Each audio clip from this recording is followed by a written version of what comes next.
ರಾಮ್ ಯಾವುದೋ ದಿಗ್ಭ್ರಮೆಗೆ ಒಳಗಾದಂತೆ ತನ್ನನ್ನೇ ದಿಟ್ಟಿಸುತ್ತಿರುವುದು ಕಂಡು ಅಚ್ಚುಗೆ ನಾಚಿಕೆಯಾಗಿ ಬಿಟ್ಟಿತ್ತು.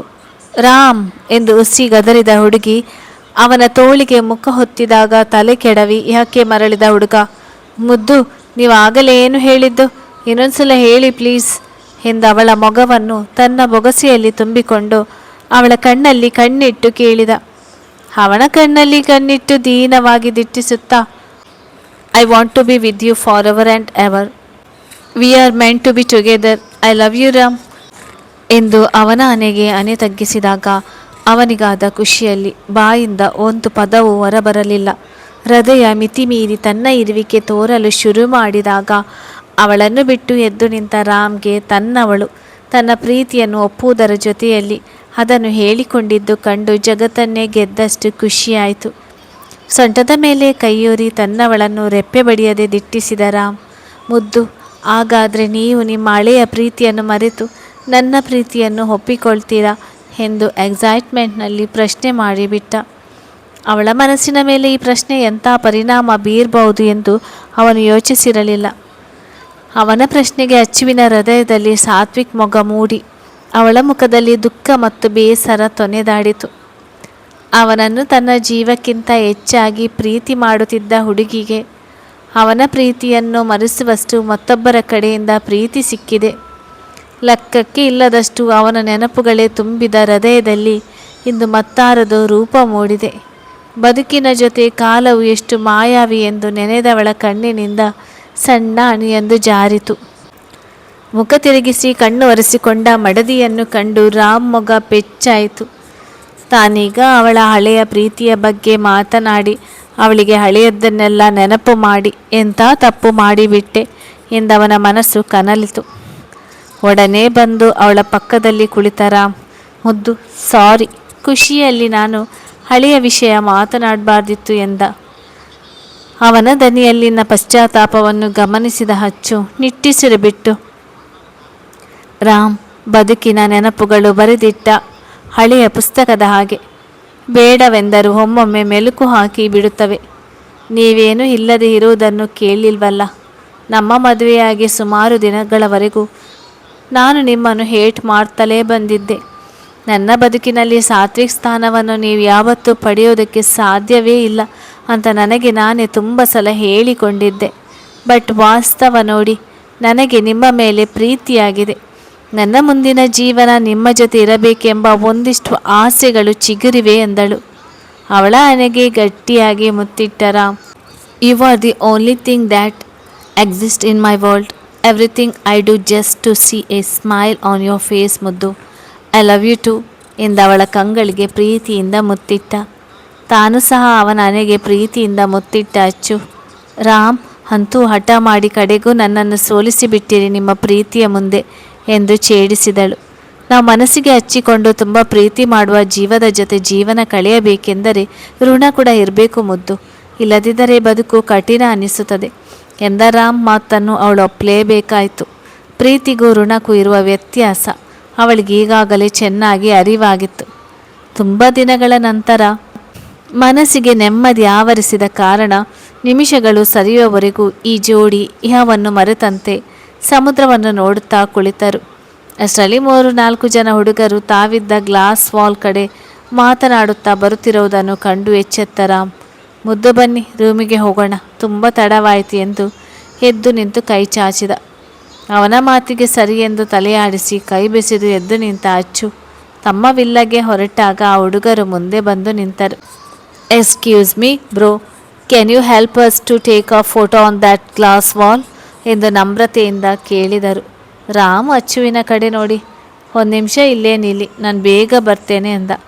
ಅದನ್ನು ಕೇಳಿಸಿಕೊಂಡ ಹುಡುಗರು, ಸರ್, ನೀವು ನಮ್ಮ ಕನ್ನಡದವರಾ ಎಂದು ಅಚ್ಚರಿಯಿಂದ ಕೇಳಿದರು.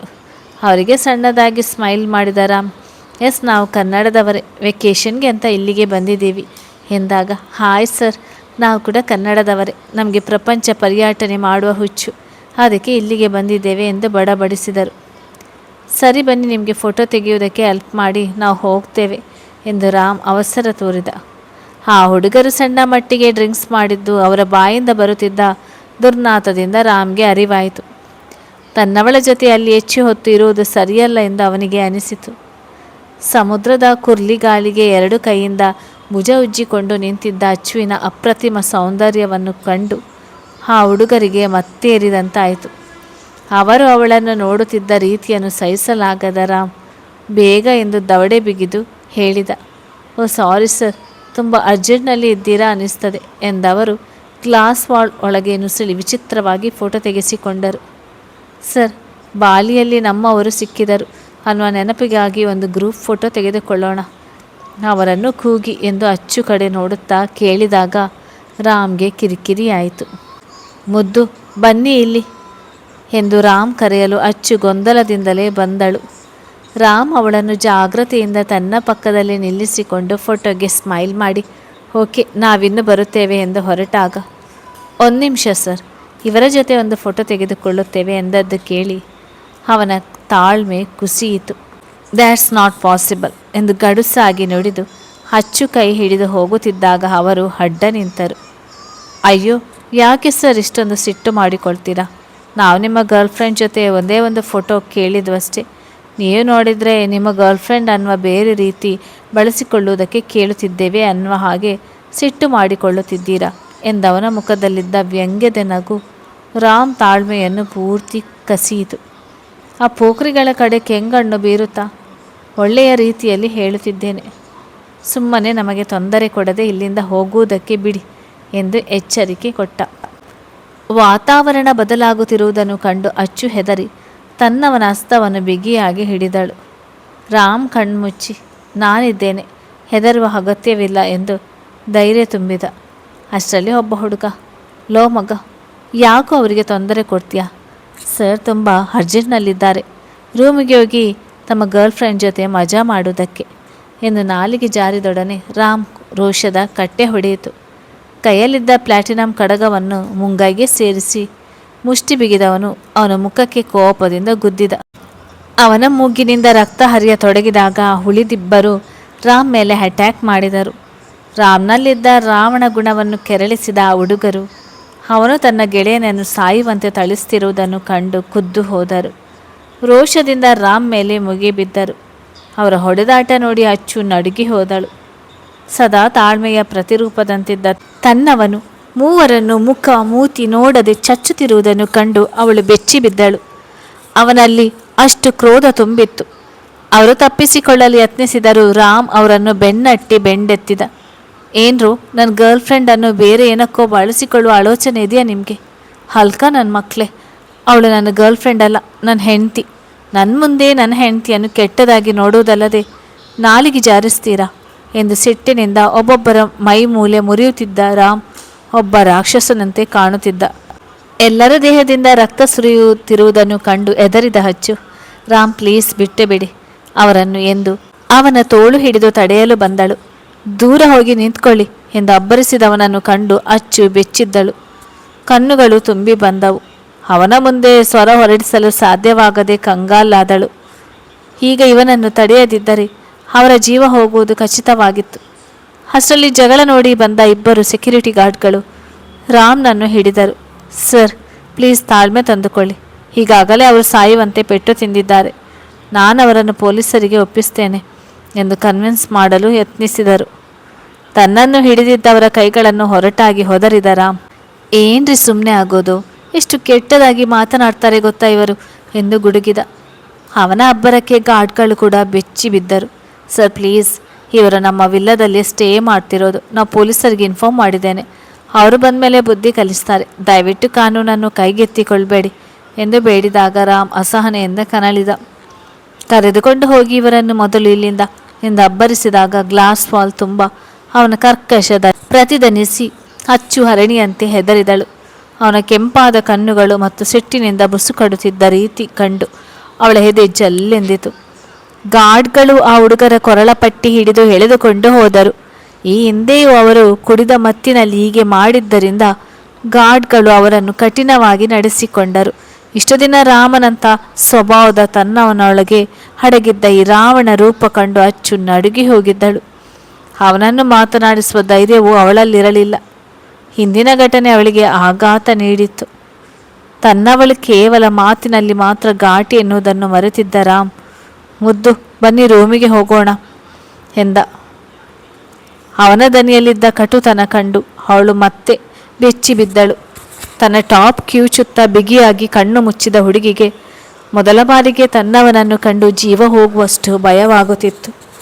ಹೆಜ್ಜೆ ಇಡಲು ಧೈರ್ಯವಿಲ್ಲದೆ ನಿಂತಲ್ಲೇ ನಿಂತವಳ ಕಣ್ಣಿನಿಂದ ಕಣ್ಣೀರು ಸುರಿಯುತ್ತಿತ್ತು.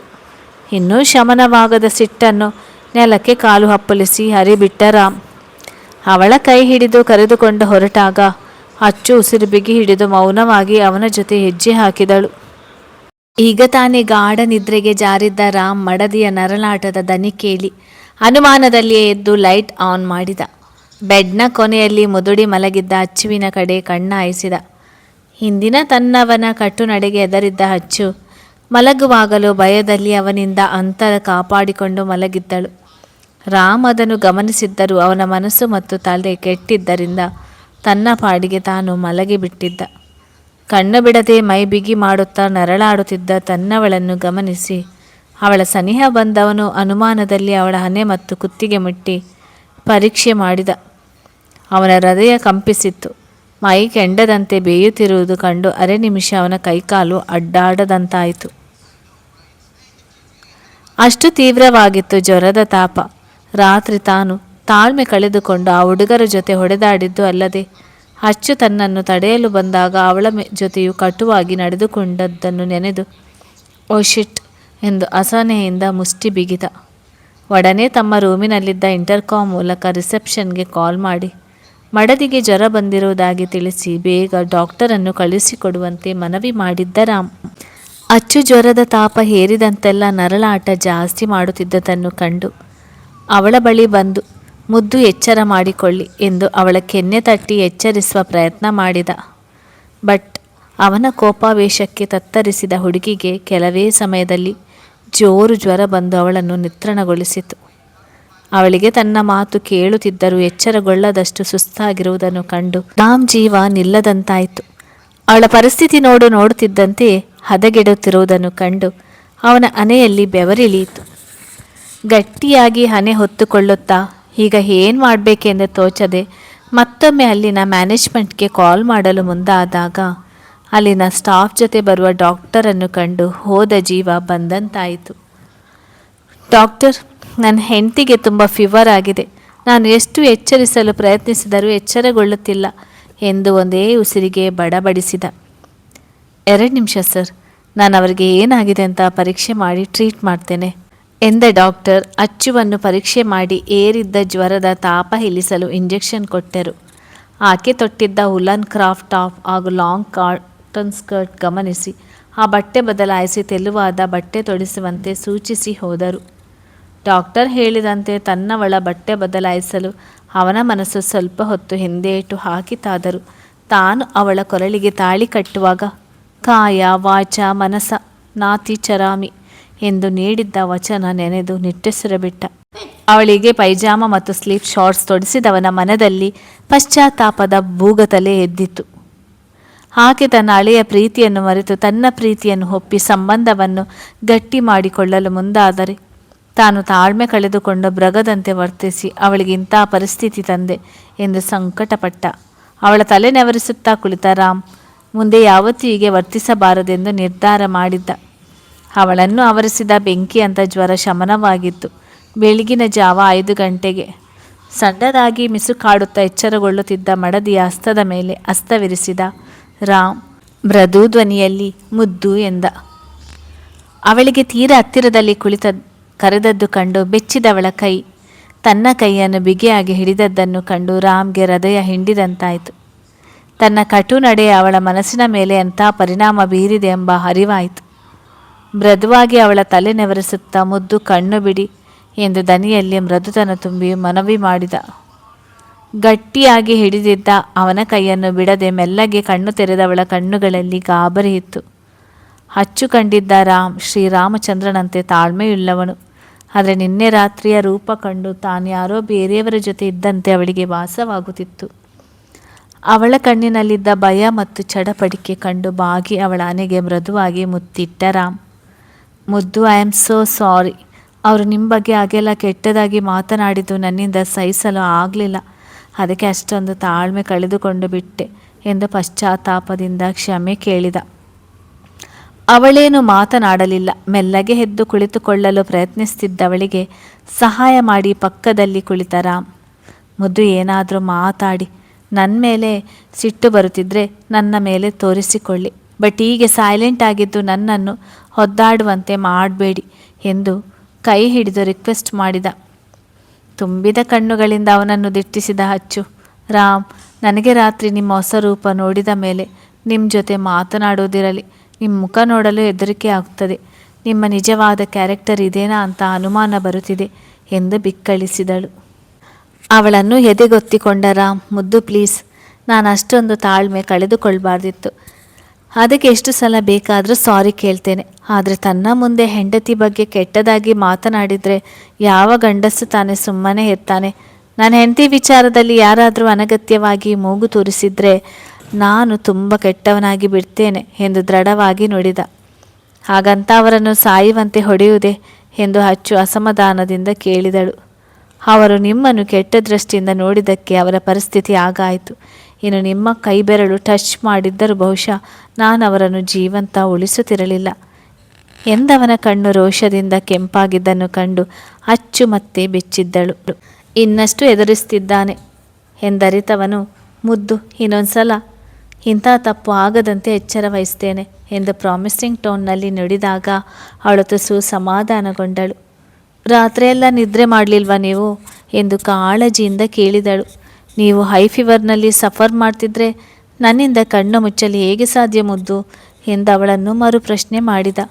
ಇನ್ನೂ ಸಮಯ ಇರುವುದರಿಂದ ಈಗ ಮಲಗೋಣ್ವಾ ಎಂದು ಅವನಿಂದ ದೂರ ಸರಿದು ಕೇಳಿದಳು. ಅವನಿಗೂ ತಲೆ ಭಾರವಾಗಿದ್ದರಿಂದ ಲೈಟ್ ಹಾರಿಸಿ ಬೆಡ್ ಮೇಲೆ ಅಡ್ಡಾದ. ಈಗಲೂ ಅಂತರ ಕಾಪಾಡಿಕೊಂಡು ಮಲಗಿದ್ದ ಮಡದಿಯನ್ನು ಕಂಡು ಪೆಚ್ಚಾದ.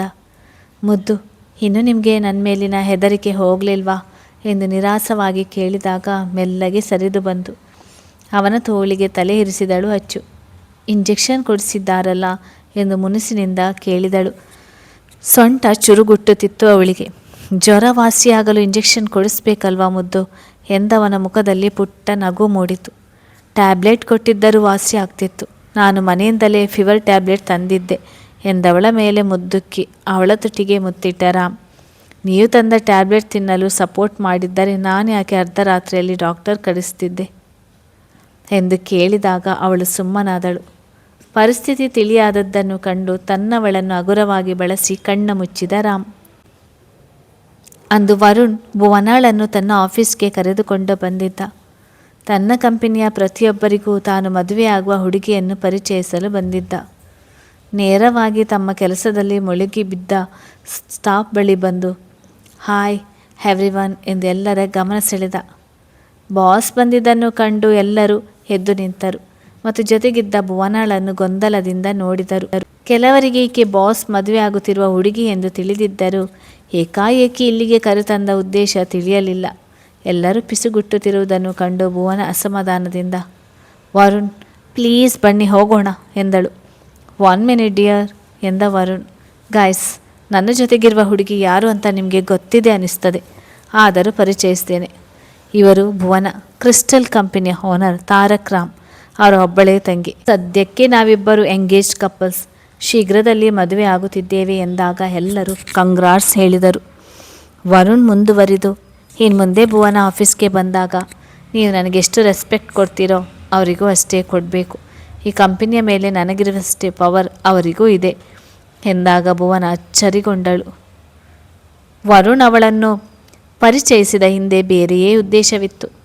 ಅವನು ಭುವನಾಳ ಕೈ ಹಿಡಿದು ತನ್ನ ಕ್ಯಾಬಿನ್ಗೆ ಕರೆತಂದ.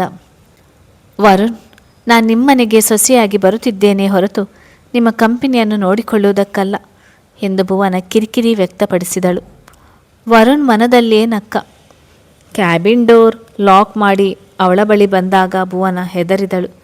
ಅವಳ ನಡು ಬಳಸಿ ಸನಿಹಕ್ಕೆ ಎಳೆದುಕೊಂಡಾಗ ಏನು ಮಾಡ್ತಿದ್ದೀರಾ, ಪ್ಲೀಸ್ ದೂರ ನಿಂತು ಮಾತಾಡಿ ಎಂದು ನಡುಗುವ ದನಿಯಲ್ಲಿ ಹೇಳಿದಳು. ಅವಳ ಗಾಬರಿಯನ್ನು ಕಂಡು ಇನ್ನೂ ಬಿಗಿಯಾಗಿ ತಬ್ಬಿದ ವರುಣ್, ಭುವನ ಡಿಯರ್, ನಾವಿಬ್ಬರು ಎಂಗೇಜ್ ಆಗಿದ್ದೇವೆ, ಮದುವೆ ಆಗುವವರು. ನೀನು ನೋಡಿದರೆ ದೂರ ಹೊಡ್ತೀಯಾ ಎಂದು ನಟಿಸಿದ.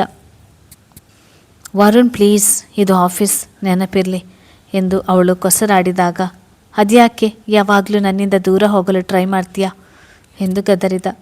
ಅವಳು ಕಣ್ಣೀರು ಹಾಕಿದಾಗ ಒರೆಸಿ ಹಣೆಗೆ ಮುತ್ತಿಟ್ಟ. ಸಾರಿ, ನಾವು ಗಂಡ ಹೆಂಡತಿ ಆಗುವವರು. ನೀನು ಮೂರನೆಯವಳಂತೆ ಬಿಹೇವ್ ಮಾಡಿದರೆ ಸಿಟ್ಟು ಬರುತ್ತದೆ ಎಂದು ಪಶ್ಚಾತ್ತಾಪದ ದನಿಯಲ್ಲಿ ಹೇಳಿದರೂ ಅವನ ಮುಖದಲ್ಲಿ ಕೂಕ ನಗು ಇತ್ತು. ಇನ್ಮೇಲೆ ನನ್ನದೆಲ್ಲ ನಿನ್ನದು ಎಂದವನ ಮಾತಿನ ಅರ್ಥ ಅವಳಿಗೆ ತಿಳಿಯಲಿಲ್ಲ. ಭುವನ, ಏನಾದರೂ ಮಾತನಾಡು ಕಣೆ, ಅರ್ಥವಾಯ್ತಲ್ಲ ಎಂದಾಗ ಅವಳು ಸುಮ್ಮನೆ ತಲೆಯಾಡಿಸಿದಳು. ನಾವು ಸಂಬಂಧದಲ್ಲಿ ಸ್ವಲ್ಪ ಮುಂದುವರಿಯೋಣ ಎಂದವನು ಕ್ಷಣ ಮಾತ್ರದಲ್ಲಿ ಅವಳ ತುಟಿಗಳನ್ನು ಸೆರೆ ಹಿಡಿದಿದ್ದ.